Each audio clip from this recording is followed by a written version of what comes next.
ये तुम्हारा आखिरी दिन है। बताओ तुम्हारी आखिरी इच्छा क्या है। मेरी आवाज है कि मैं आपसे शादी करना चाहता हूं। तुम्हारा दिमाग तो खराब नहीं हो गया? मैडम, आप मान जाए तो आपका क्या जाएगा। ये तुम्हारी ख्वाहिश हरगिज पूरी नहीं हो सकती। मैं देखता हूं कैसे पूरी नहीं होती। बस एक बार, लेकिन आइंदा कभी मुझे मत कहना। आइंदा कभी नहीं कहूंगा। बस इस बार मान जाओ, जल्दी करो, कोई आ जाएगा। मैडम, कोशिश तो कर रहा हूं, मुझे छोड़ दो। तुम सही नहीं कर रहे हो। आज तो मैं अपना काम करके ही छोड़ूंगा। ऐसे नहीं छोड़ूंगा तुम्हें। तुम मेरे साथ इस तरह सही नहीं कर रहे हो। प्लीज 1-2 मिनट सब्र कर जाओ। बस उसके बाद मेरा काम हो जाएगा, फिर मुझे सजाए मौत हो जाएगी। एक बहादुर अधिकारी मयूरी सिंह कैदी के सामने खड़ी होती है और धीमी आवाज में कहती है, करण, तुम्हारे पास अब सिर्फ 2 महीने का वक्त बचा है। उसके बाद तुम्हें फांसी दी जानी है। जेल विभाग चाहता है कि इस अंतिम समय में अगर तुम्हारी कोई आखिरी इच्छा हो तो उसे पूरा किया जाए। बताओ, तुम्हारी कोई ख्वाहिश हो तो बताओ। कैदी, यानी नाम था करण, जो करीब 24 साल का युवक था।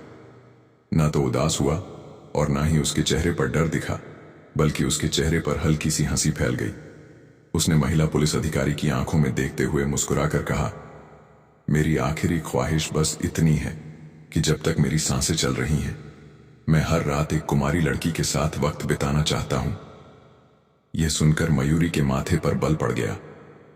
उसे यकीन नहीं हुआ कि मौत का इंतजार करता एक कैदी इतनी घटिया मांग भी कर सकता है। उसने खड़े स्वर में कहा, तुम्हें समझ है कि तुम क्या बोल रहे हो? यह कोई सामान्य ख्वाहिश नहीं है और ना ही इसे पूरा करना कानून या नैतिकता के अनुसार सही है। हम किसी लड़की की जिंदगी को एक अपराधी की चाहत के लिए खतरे में नहीं डाल सकते। लेकिन करण बिल्कुल शांत खड़ा रहा। उसने बिना किसी शर्म के कहा, तो फिर आप ही मेरी यह इच्छा पूरी क्यों नहीं कर देती? आप भी तो अविवाहित हैं, पुलिस अफसर हैं, हिम्मत भी रखती हैं।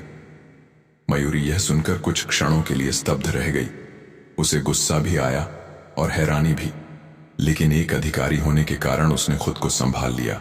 उसकी आंखों में कठोरता आ गई, पर आवाज शांत रही। वह बोली, मैं एक पुलिस अधिकारी हूं, किसी की निजी चीज नहीं, और एक कैदी के मुंह से ऐसी गंदी बात सुनना शर्मनाक है। मयूरी ने वापस जाने के लिए मुड़ते हुए कहा, कोई और ख्वाहिश हो तो सोचकर बताना जो कानून के दायरे में हो। लेकिन करण अपने ही बात पर टिका रहा।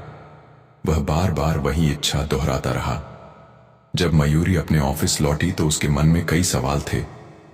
क्या कोई कैदी सच में इतनी गंदी ख्वाहिश रख सकता है, या फिर इसके पीछे कुछ दूसरा राज छिपा है? उसे लगने लगा कि मामला जितना दिख रहा है उतना सीधा नहीं है।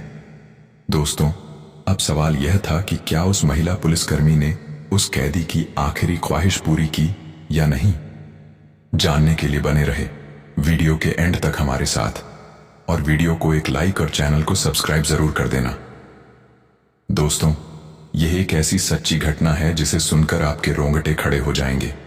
तो चलिए बिना देर किए आज की यह रोचक और वास्तविक घटना शुरू करते हैं। दोस्तों, एक महिला पुलिस अधिकारी थी जिसका नाम था मयूरी सिंह। वह हाल ही में थाने की प्रभारी बनी थी। एक ईमानदार, निडर और कर्मठ अफसर, जिसने अभी वर्दी पहनकर 1 साल भी पूरा नहीं किया था। लेकिन अपने साहस और न्यायप्रियता के कारण वह इलाके में भरोसे का नाम बन चुकी थी। उसके इलाके में कोई भी अपराध होता, मयूरी तुरंत वहां पहुंच जाती। चाहे चोर हो, गुंडे हो या घरेलू झगड़ा, वह किसी को नहीं छोड़ती थी। एक दिन दोपहर में उसे वायरलेस पर सूचना मिलती है, मैडम, देवगांव में एक युवक ने अपनी ही मां पर हमला कर दिया है। महिला की हालत गंभीर है, जल्दी पहुंचिए। यह सुनकर मयूरी तुरंत अपनी सरकारी जीप में बैठती है और 2 सिपाहियों के साथ उस जगह रवाना हो जाती है। देवगांव की गलियों से होकर जब जीप उस कच्चे घर के पास रुकती है तो वहां भीड़ जमा थी। लोग फुसफुसा रहे थे। किसी को सही बात मालूम नहीं थी। मयूरी जब भीतर पहुंचती है तो दृश्य बेहद हैरान कर देने वाला था।